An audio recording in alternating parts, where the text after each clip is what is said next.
I'm sure everybody's already talking about it. I haven't made it to the office today, but I was tipped off. I was told on a very personal day, which also happened to be Shabbos, about how in the morning in Pittsburgh, 11 Jewish people were killed, 23 injured.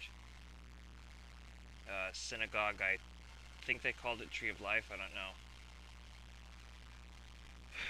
And already bourgeois liberals are calling for this as an opportunity to speak of gun control, when actually, no, quite the opposite. This is a time for Jewish people to start realizing that we need to start getting armed.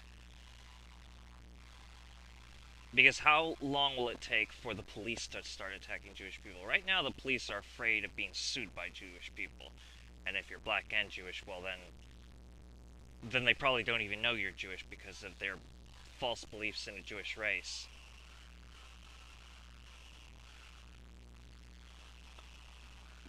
But you know, it's clear what's happening right here. I think that we need to keep reminding everybody that the concept of the right to bear arms is a left-wing position. You are not really supporting the left wing, the left position, if you're for gun control. That, in fact, is much more of a right-wing position. Now, in the last video that had been posted on this channel, I mentioned that, aside from the fact that actually the liberals and conservatives, that there are no liberals and conservatives, whatever, neo-lib, neocon, whatever, the position would be that the conservative in America is right-wing and the liberal is centrist. However, I also had mentioned that now they're kind of both right-wing and the progressives are now the centrists. And it's kind of interesting that if you look at what separates now the fake neocon and the fake neolib, it isn't, they're both completely right-wing now. The neocon basically means be pro-life and worship guns and the military. And the neolib position would be disarm everybody except police and have a nanny state that is not a welfare state for the sake of you belonging to super statism. Oh, and promote secular humanism over any other values. That's another thing. And sexual deviance is holy. That's pretty much what those positions are. Oh, and we're going to pretend to love LGBT while we secretly hate them. That's another thing about the neolib. Let's not forget that. At least the neocon is open about their bigotry. That's one thing that is kind of nice about them. It's always more beneficial when a bigot is openly a bigot as opposed to pretending to be your friend. LGBT support for the Democrats is actually declining in the United States for good reason. And one of the reasons is that many of them want to be armed, as they should. And the Democratic Party platform doesn't really give that a voice. Let's not forget that Ronald Reagan was for gun control. He was Republican then when he was governor of California. It was about disarming black people.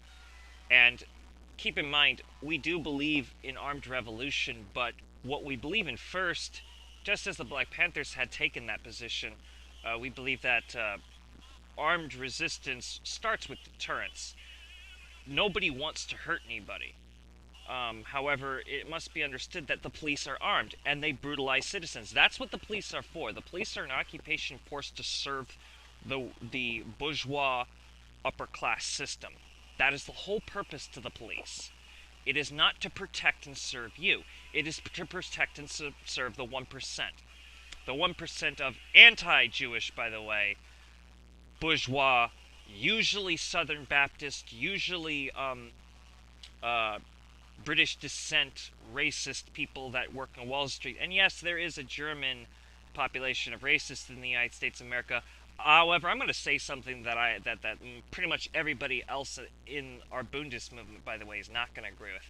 In my experience, there are more racists among the American population that are British descent than German descent. You will get more anti-racists among those that are of German descent. That's been my experience.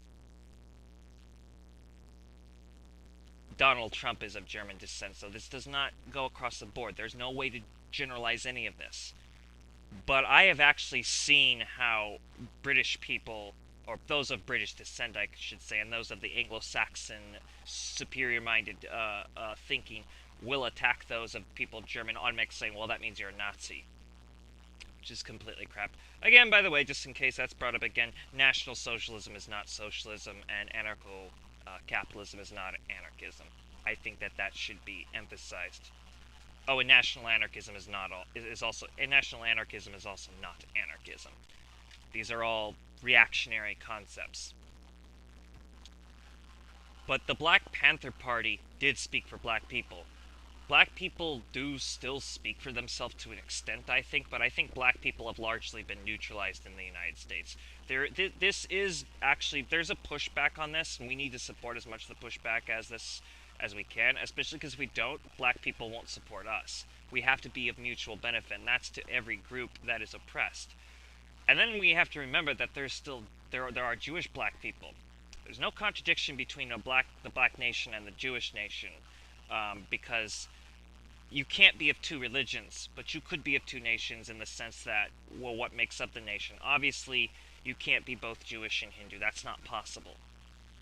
But that's because that the Jewish nation and the Hindu nation are both based on culture and religion, not culture and ethnicity. And yes, there are Hindus that identify with the Hindu nation, which is not the same thing as India. India, again, it has many ethnic backgrounds, many religious backgrounds. It's a country, not a nation. And the Hindus are a nation, in the sense that they're a cultural, religious group, and there are definitely Hindus who identify as Hindu being a nation. By the way, Hindu nationalists don't really help that cause. In fact, Hindu nationalists are all about fusing the Hindu nation with a Hindu nation state, which is toxic and should be discouraged. What Hindus need to start thinking about is national cultural autonomy, as should black people. And I am giving the recognition that the more developed goes beyond Malcolm X and even the Black Panthers, where they say we're black, we're not exactly African. I acknowledge those black people the most, simply because they have a very strong point that they make. An African American, for instance, would be somebody from Africa that migrates to the United States, whereas black people are the descendant of slaves. So they're African in the sense of their genetic background, but culturally speaking, they are a different group. Also, there's many different African locations, and black people are a mix of several of them. This is known. We all know this to be the case. So, we have that. Now, I'm going to bring you to a video here. Alright, so this next video is from Al Jazeera. It was published on November 7th, 2017. It's called The Racist History of Gun Control in the U.S. Explained.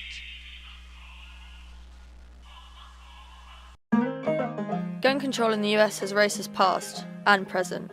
In fact, most gun control laws throughout history were aimed at preventing black people getting their hands on guns. Here's how. As early as the 1600s, colonies in the States were passing laws that prohibited African Americans from possessing arms. But then the Second Amendment came along in 1791. A well-regulated militia being necessary to the security of a free state, the right of people to keep and bear arms shall not be infringed. Many Americans interpreted this to mean that they, as individuals, had the right to carry guns. Meaning every individual, right? Wrong. Having been emancipated after the Civil War, Southern states passed laws known as Black Codes in 1865 and 1866. Among other things, those laws disarmed former slaves in order to sustain white control. In fact, African Americans were already at a disadvantage. They lost their right to vote in many states because of poll taxes and literacy tests. Exploiting many people's inabilities to read and write, states could further impose gun restrictions. Now fast forward a century to the 1960s. That's when the leaders of the civil rights movement made clear that the need for self-defense still existed. In fact, Martin Luther King Jr. applied for a permit to carry a weapon and was denied. In California, gun control legislation was aimed at preventing groups like the Black Panthers from arming themselves against police. In response, 30 armed Black Panthers marched on the state capitol to protest the legislation in 1967. Not long after, then-Governor Ronald Reagan signed the Mulford Act, prohibiting open carry of weapons in public places.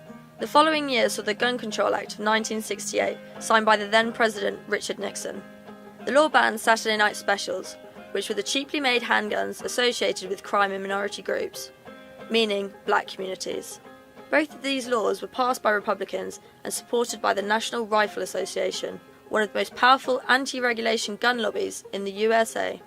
The organisation continues to advocate for gun owners, though many have criticised the NRA for failing to speak for armed African Americans. So today, white Americans are still more likely to own a gun, and while African Americans' gun ownership is on the rise, black men are 14 times more likely to be shot and killed than white men. So even though almost anyone can apply for a gun permit today, systematic racial bias in the US means that gun control remains a divisive issue.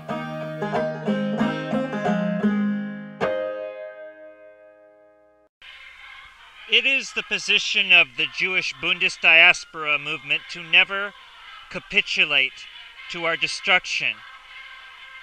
That is, to not capitulate and to not concede to accept our destruction, be it from state power or domestic neo-Nazi thugs.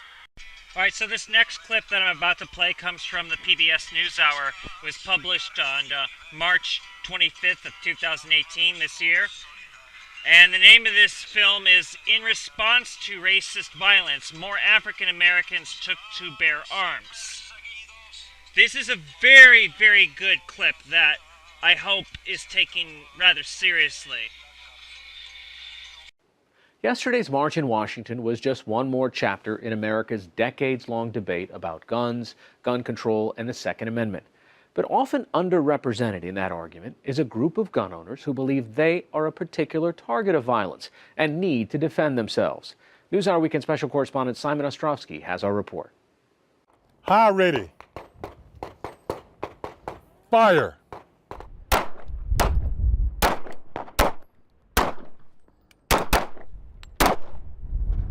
This gun range is similar to others across America where firearms enthusiasts, proud and protective of their Second Amendment rights, can practice becoming a better shot.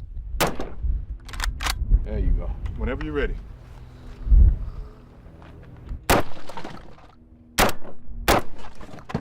How you like it? I like it a lot.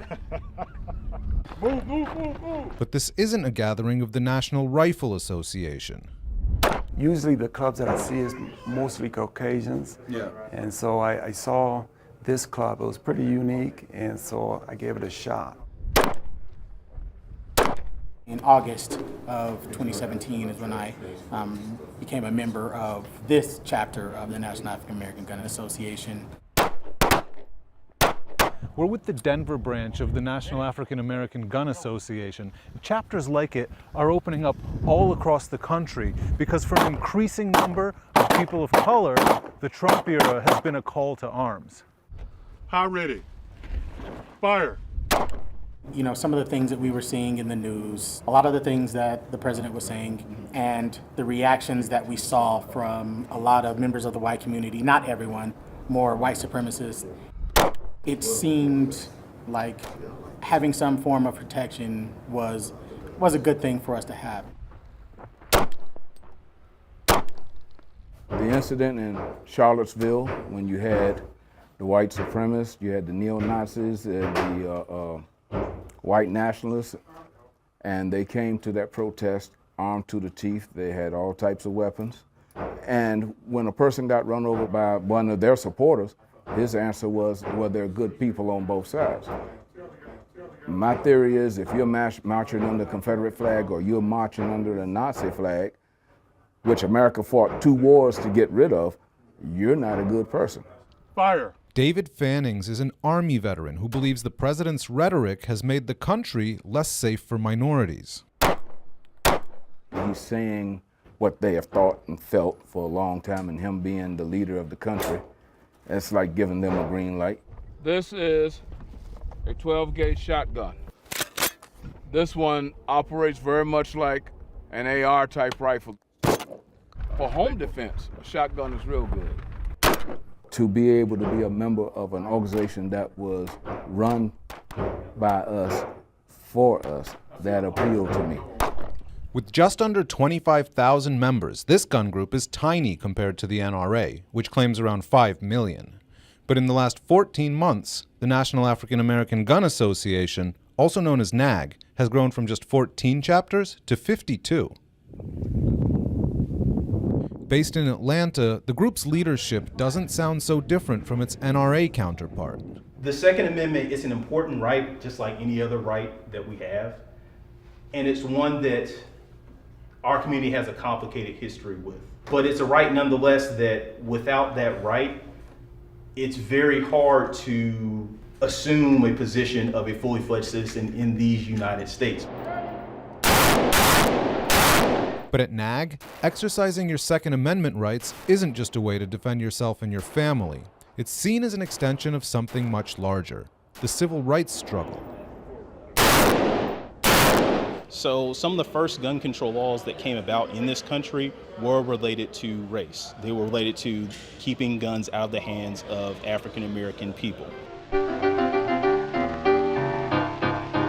To contain the misery and violence of the ghetto, Oakland's all-white police department earned a reputation for head-knocking brutality that has left a well-remembered legacy of bitterness in the minds and hearts of many who lived in that time and place. Back in the 1960s, some young African Americans in Oakland, California responded to police overreach by following the police and observing arrests.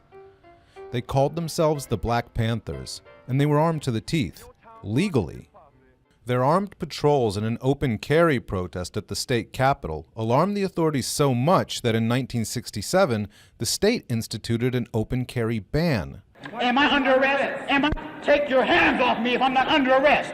Ironically, it was signed into law by then Governor Ronald Reagan. There is absolutely no reason why out on the street today a civilian should be carrying a loaded weapon. But as president, he strongly supported the NRA and vocally defended the Second Amendment, as does the current president. I'm also proud to be the first sitting president to address the NRA Leadership Forum since our wonderful Ronald Reagan in 1983. I'd be lying to you if I said the political arena has not affected our membership. People look at what's going on politically and they see some of the comments that are made by certain folks in high places, and it makes them a little unnerving. And that has definitely been a part of our growth. While the new political climate is contributing to the interest in personal protection among African Americans, reason I pulled you over, your brake lights are out. Part of the reason NAG members aren't flocking to the NRA is a policing culture that predates Trump. Sir, I have to tell you, I do have a firearm on me. Don't reach for it then. Don't pull it out. Don't pull it out. The 2016 shooting of Philando Castile, a black gun owner with a concealed carry permit, outraged the African American community. But in this instance, the nation's most established gun advocacy group didn't jump to publicly defend Castile's Second Amendment right.